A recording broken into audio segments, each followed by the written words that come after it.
Mazuma TV in the building, man. What's going on, y'all? Shout out to Mazuma Nation. Shout out to the Mazuma Mob. We in the building, man. I hope everybody's having a blessed, beautiful, positive, productive day. On my way to go get it as always. I hope y'all doing the same, man. On the road to 2K. We are about to break that 1,100 mark already, man. Shout out to the nation. Shout out to the mob for making it possible. Get y'all merch, man. MazumaMerch.com. I got some new designs that's going to be released later on this weekend. And I'm going to be putting a promo code for free shipping. So go check it out, man.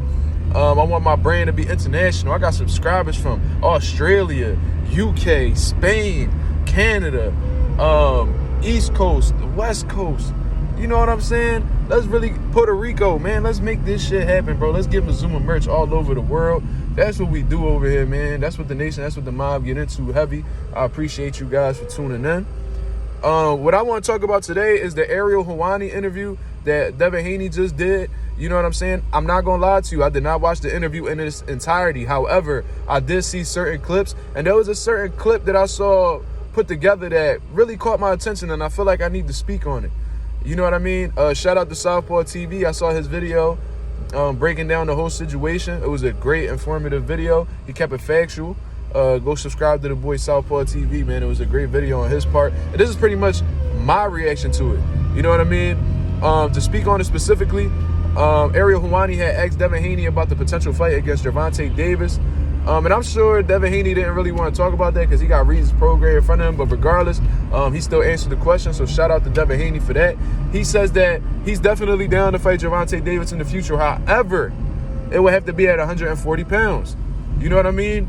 And I understand exactly why he's saying that. He understands that Gervonta Davis is most likely the most dangerous opponent that he could go up against. And he wants to make sure he's 100% for that. And I'm going to keep it real with you. I think that he understands, his team understands that he's not 100% when he's at 135 pounds. It seems like he leaves a lot of fight at the gym. He showed fatigue against Lomachenko in them later rounds. And you can see it in his face and how the way his physique looked. He looks like a dead man walking when he weighs in at 135 pounds. I think that's why he was really hell-bent at fighting at 140 pounds right after the Lomachenko fight. He understands that his body's growing, he's maturing, and 135 just isn't like a healthy weight cut for him anymore. It's not the same weight cut that he had when he was 17 years old. I fully understand that.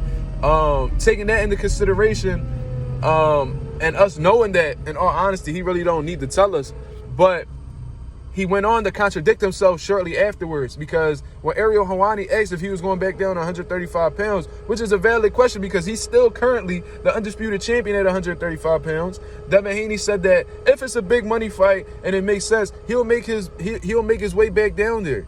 This is the problem that I have with that. And I feel like it's something that's blatantly obvious. I don't feel like I'm really just I'm really putting something crazy together.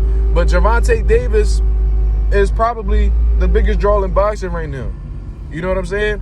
He's extremely popular. He's the biggest money fight at 135 pounds. So with that being said, it's like, why don't you go down to 135 for Gervonta Davis? You just clearly said on the record that if it's a big money fight and it makes sense, you'll go back down to 135. So why doesn't it make sense to go back down to 135 for Gervonta Davis? It seems extremely contradictory. You know what I'm saying?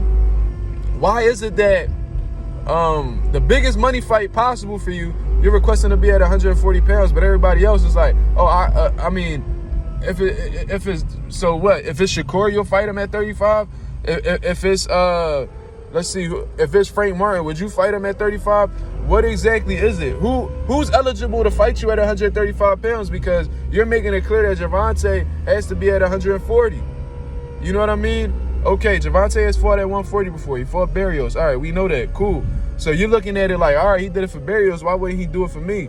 The problem is Tank primarily fights at 135 pounds. And you know Leonard Ellaby and them people at Mayweather Promotions is going to look for every advantage possible against you. They understand that you are a threat. They understand you have this boxing ability. So what they going to do, they most likely going to want to bring you down to 135.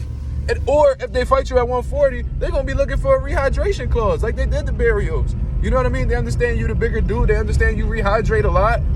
So they understand Gervonta Davis is undersized for 140 pounds. So what they going to do, they going to look to keep you at a respectable weight. So Gervonta isn't at any type of disadvantage. That's what Mayweather Promotions does.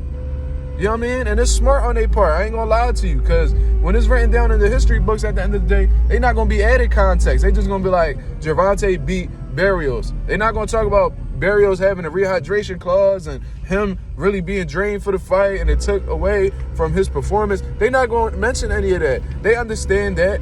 You know what I mean? People gonna be outraged for the moment, but they gonna forget about it. That's how Mayweather Promotions get down. That's how Leonard Ellaby get down. You know what I mean? So I just find it funny that I find it funny that Devin Haney is strictly asking for Gervonta fight at 140 pounds, but is willing to go down to 135 for another big money fight. But the biggest money fight for him possible in Tank, he wants at 140.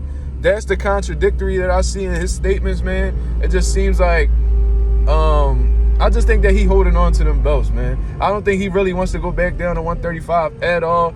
I think he understands that it takes a lot out of him, and having that being the reality for himself, I don't think that he wants to be in a situation where he's a drained fighter going up against somebody like the threat in Gervonta Davis. You know what I mean? I feel like he wants to be in the best possible condition going against Gervonta. And how is he going to be able to do that if he's at a weight class where he actually feels good at, and that's 140 pounds? You know what I mean? And we don't even know if he's going to feel good at 140 pounds because he hasn't started the weight cut yet. But regardless, he doesn't want to be a drained fighter going up against Gervonta Davis. And I understand it, but it's still contradictory on his part. You know what I mean?